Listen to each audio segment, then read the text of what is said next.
Tonight, somewhere in the world, a man is going to look at the woman he loves and ask her the most important question of his life.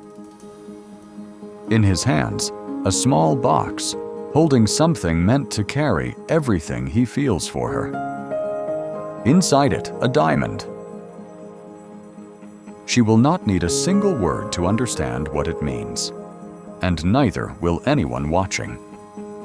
It may be the one gesture on this earth that needs no translation, in any country, in any language. But that certainty is more recent than most people think.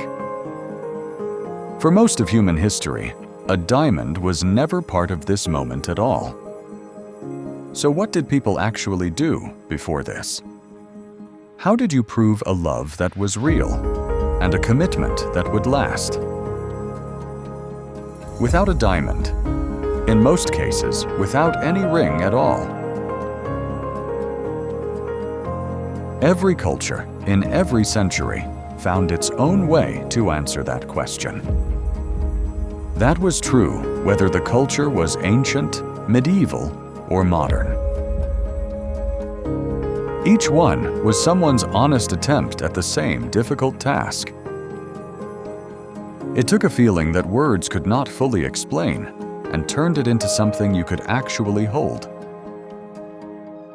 So, before we reach the diamond, let us go back. All the way back to the very first time anyone tried to answer this question with nothing but their own two hands. It all started 2,000 years ago, in Rome. The first thing anyone ever had to offer, to express love, was the simplest thing anyone owns. It was a hand, and whatever that hand could hold. In Rome, at that time, there was a custom every groom was expected to follow before he married. When a man wanted to marry a woman, he had to make his commitment to her official. It also had to be recognized by her family and accepted by everyone around them. He did this with a ring, but the ring he gave her was not made of gold. It was iron, plain, with no stone, and no shine at all. That was not because iron was all they had. It was a choice, made on purpose. Gold rings did exist at the time, and wealthy Romans wore them to show how wealthy and important they were. An iron ring could not be sold, and it could not be melted down for its worth. It had almost no value of its own, so the only value it carried was the promise itself. So, is this where it started? The first time someone turned a feeling into an object? Not quite. Historians who study this period agree on something uncomfortable. This ring was never really about love. It was about ownership. But ownership is not this. One is something you hold, the other is something you feel. And somewhere between that Roman iron ring and the diamond one we recognize today, something in people had to change. It took more than 1,000 years, but eventually, in England, it did. In the 16th century, in England, a new custom appeared. And this time, it had nothing to do with families or contracts or the law. A man trying to win the heart of a woman would take an ordinary coin and bend it with his own two hands. He would bend it until it could never be spent again, and then, quietly, he would give it to her. He did not need his family's permission to do this. He did not need her family's permission either. Often, it happened in complete secret, known only to the two of them. But no matter how privately he felt, or how bravely he gave it, one thing had not changed. To actually marry her, he still needed both families to agree. So in that moment, love could belong entirely to the two of them. But the marriage never did. So could this be it? The first time expressing love became something truly private and truly personal. In a way, yes, this was real, and it was theirs alone.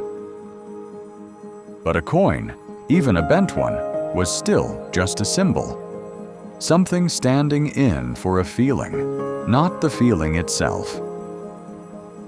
Somewhere out there, someone would eventually give up something closer to themselves, not just a coin from their pocket.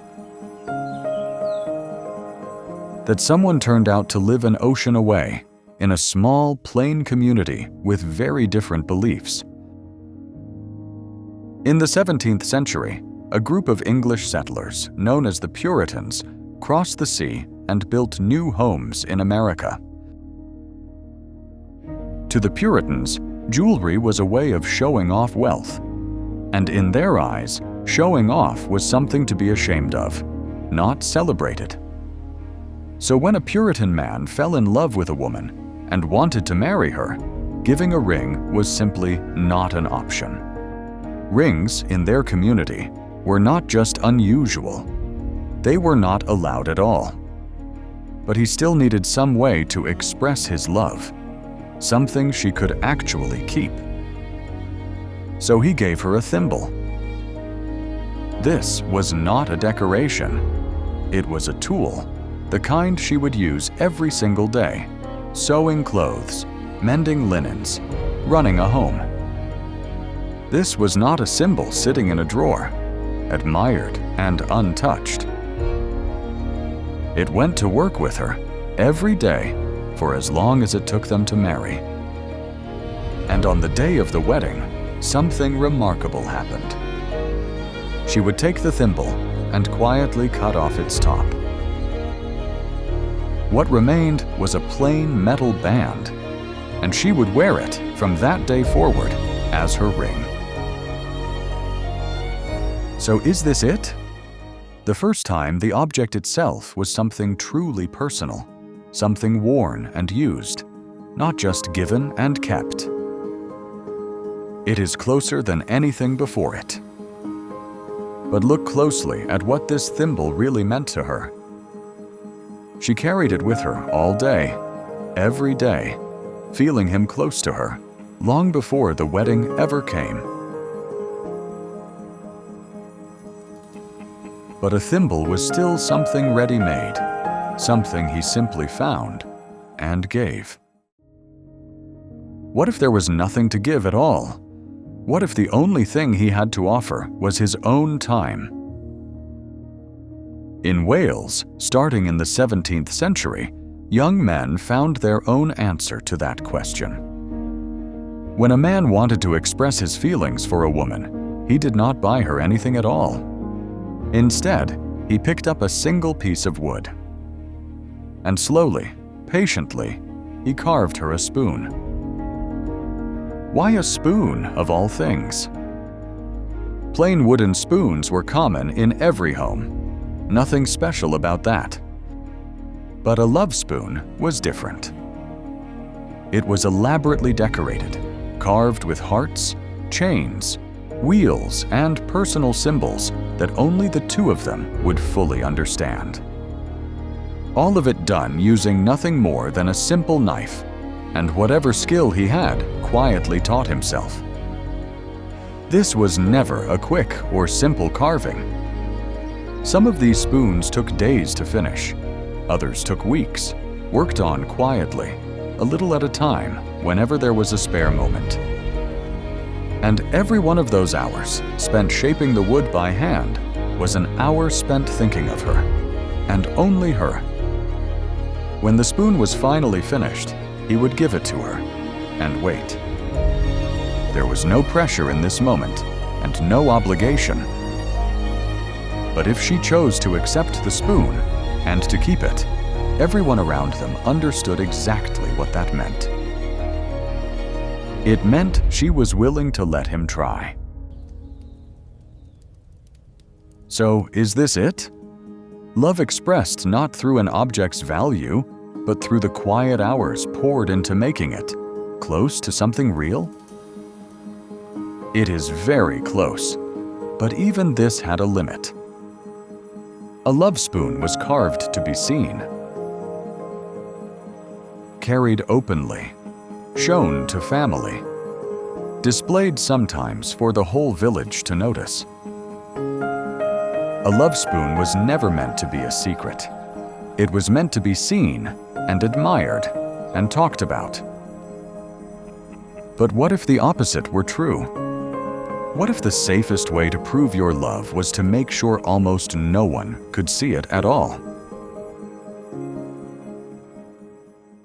In England, by the late 18th century, some lovers found exactly that kind of answer. Painting a small portrait to give to someone you loved was already common practice at the time. But a full portrait had one obvious problem. Anyone who saw it could recognize exactly whose face it was. So a small number of artists tried something different. Instead of painting a whole face, they painted just one small detail, a single eye.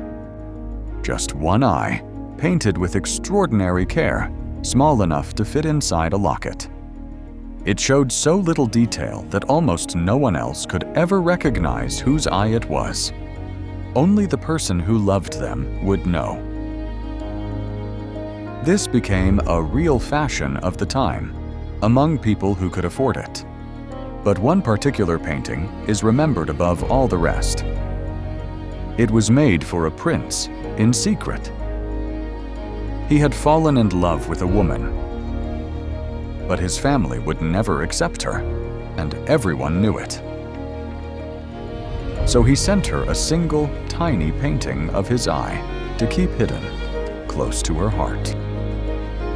She kept it for the rest of her life, and after that, more and more people began doing the same. So is this it? The moment love finally became something entirely private, entirely personal, meant for one person only. It might be the closest we have come yet, but even here, something is still missing. This eye was real love, painted with real care, but it still had to be hidden to survive. For almost 2,000 years, that was the pattern. Every answer we have seen so far came from the person giving it. Something they chose, something they worked for, sometimes even something they risked. Then, in the 20th century, that pattern broke completely. In 1938, a diamond company called De Beers had a serious problem. Diamonds were not rare. There were plenty of them, and very few people were buying them at all. So the company partnered with an advertising agency, N.W. Ayer, to change how the whole world saw diamonds. In 1947, a copywriter at the agency, named Francis Garrity, wrote a single line that changed everything. "A diamond is forever." You already know this line. Almost everyone does. It has been called one of the most successful advertising slogans ever written. And it worked, far beyond anything the company could have imagined. In just a few decades, this single campaign reached far beyond one country. From a world where almost no one wanted a diamond, to a world where almost everyone believes they need one, to prove they truly love someone. A marketing campaign did what centuries of love, effort, and risk never fully accomplished. It made a single diamond the only accepted way to prove real love. And today, for millions of people, a proposal without a diamond barely feels complete at all. In every time, in every place, a person in love did the same simple thing. They gave whatever their world made possible. The object was never really the point. What mattered was the moment itself. That feeling has never changed, not once, in 2,000 years. Not for the man with the bent coin, not for the one who could only afford to carve a spoon. Not for the man with a diamond ring today. It was never about the price. It was never even about the hours worked or the risk involved. It was about the two people feeling the exact same thing at the exact same time. And maybe that is why some of these objects are still with us today. A bent coin, a carved spoon, a tiny painted eye. Still sitting quietly in museums today, carefully preserved after all these centuries. Because someone, somewhere, loved enough to keep it.